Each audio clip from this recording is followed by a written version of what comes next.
चाकसू जिला अस्पताल से मरीजों के लिए राहत की खबर आई है। अब तक जो मरीज इमरजेंसी में इलाज के लिए जाते थे उन्हें ड्रिप इंजेक्शन देकर इलाज किया जाता था और ज़्यादा तबीयत खराब होने पर मरीज को पैसे खर्च कर दवा बाहर से खरीदनी पड़ती थी। अब इमरजेंसी में इलाज के लिए आने वाले मरीजों को निःशुल्क दवाइयाँ भी उपलब्ध हो सकेगी। पूर्व चिकित्सा प्रभारी डॉक्टर ऋतुराज मीणा के प्रयासों से चाकसू जिला अस्पताल में जन सहयोग से नई डीडीसी का निर्माण किया जा रहा है, जहाँ हॉस्पिटल समय के बाद शाम 4 से रात 10 बजे तक इमरजेंसी में आने वाले मरीज 2 दिन के लिए निःशुल्क दवा ले सकते हैं। इस सुविधा से सबसे ज़्यादा फायदा उन लोगों को होगा जो दवा लेने के लिए दिन में समय नहीं निकाल पाते थे और इमरजेंसी में रोजाना ट्रिप लगवाना पड़ता था। पूर्व चिकित्सा प्रभारी ने बताया कि नई डीडीसी का कार्य लगभग पूरा हो चुका है और जल्द ही मरीजों के लिए ये सुविधा शुरू कर दी जाएगी। उसके पास में एक डीडीसी का निर्माण चल रहा है और कार्य शायद प्रगति पे है। क्या है ये और क्या योजना है, इसमें किस तरीके से मरीजों को लाभ मिलेगा?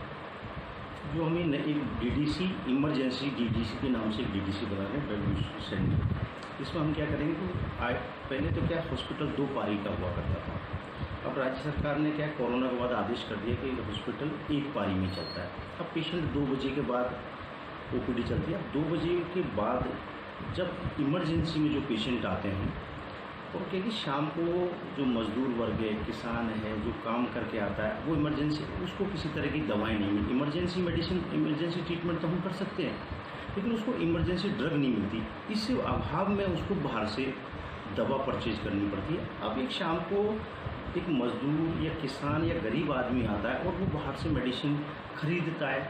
इन सब की समस्याओं को देखते हुए मैंने माननीय विधायक साहब से ये अनुरोध किया कि साहब अपन एक संध्याकालीन एक डीडीसी चालू कर देते हैं। तो उन्होंने इस सुझाव को हमने हमारे जो अध्यक्ष एडीएम साहब जेडी सीएमएचओ के पास रखा और उन्होंने इस चीज़ को मान के और हमने एक प्रस्ताव लिया। उस प्रस्ताव का अनुमोदन करने के बाद हमने एक फार्मासिस्ट की नियुक्ति कर दी। अब हम और ये जो डीडीसी जो बन रही है ये मैं राज्य सरकार के पैसे से न बना के मैंने आम जन की जन सहभागिता से जो पैसा कलेक्ट करके उसके द्वारा बना रहा हूँ, ताकि किसी का कोई अतिरिक्त भार संस्था पे ना पड़े। ये डीडीसी का मैंने निर्माण कर दिया है। मैंने माननीय विधायक को परसों एक पत्र लिखा है कि साहब जब अभी क्योंकि विधानसभा चल रही है, जब भी आपका अमूल्य समय टाइम हो आप मुझे बता दें और ताकि मैं इस डीडीसी का उद्घाटन करा के आम जनता को राहत दे सकूँ, ऐसा मैंने उनसे अनुरोध किया है। विधायक साहब ने कहाँ तक आपको आश्वस्त किया है? अभी विधायक साहब से मैंने उनको चिट्ठी दी है। अब आज उनसे बात करूंगा कि वो उद्घाटन का कब समय निश्चित देते, क्योंकि विधानसभा चल रही है तो शायद शनिवार इतवार को विधानसभा इस्ते के तहत थी, तब उस समय अगर विधायक साहब टाइम दे देंगे तो हम इसका लोकार्पण करा देंगे ताकि लोगों को संध्याकालीन इमरजेंसी आपातकालीन की दवाएँ मिल सकें और ताकि आम जन को इससे राहत मिल सके और बाजार से दवा न खरीदनी पड़े। किस किस बीमारी से संबंधित जो दवाइयाँ हैं वो आपकी ये जो आप डीडीसी चला रहे हैं शाम को 4 से 10 बजे तक इसमें उपलब्ध हो पाएगी? ये क्या है कि हम इसके अनुसार जैसे मौसम के अनुसार जो भी मौसमी बीमारी, जैसा अभी इस समय अब सीजन जैसे मरीज को आ जाएगा बुखार है, खांसी, जुकाम है, डेंगू, चिकनगुनिया और छोटे बच्चे हैं उनको जैसे उल्टी दस्त है, इस तरह की क्या हमारे पास आपातकाल में आईवी फ्लूइड वगैरह तो था लेकिन ओरल मेडिसिन नहीं थी। तो अब ये ओरल मेडिसिन मिल जाएगी तो इसकी वजह से ये दवाई हम उनको डिस्ट्रीब्यूट करा देंगे ताकि उनको बाजार से ना खरीदनी पड़े। आपको काफ़ी लंबा समय हो गया, आप यहाँ पर चिकित्सा अधिकारी के रूप में सेवाएं दे रहे थे। इस दौरान देखा गया कि आपने काफ़ी काम हॉस्पिटल में जन सहयोग से भी करवाए हैं, भामाशाहों का आपने सहयोग लिया है, लेकिन अभी 2 दिन पहले आपको अपने पद से जो है वो हटा करके और नए यहाँ पर चिकित्सा अधिकारी लगा दिए गए हैं।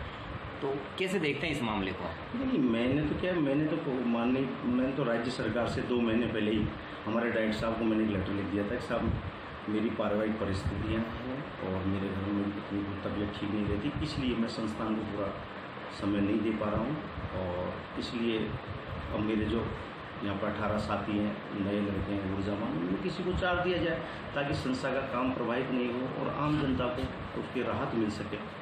तो इस सरकार ने मान के इसमें नया पीएम नियुक्त कर दिया, इसमें ऐसी कोई और बात नहीं। लोगों में आपकी जो कार्यशैली है उसको लेकर के एक बड़ा उत्साह है, लोग आपके लिए समर्पित रहते हैं जिस तरीके से आप रहते हैं।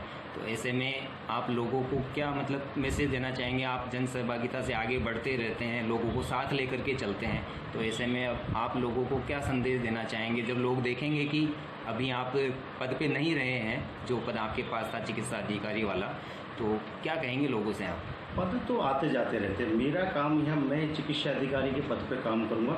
मेरा काम है कि जो मैं चिकित्सक के रूप में आम जनता को जो पहले मेरी जो सेवाएं देता रहा, वो मैं उसी तरह सेवा देता रहूँगा।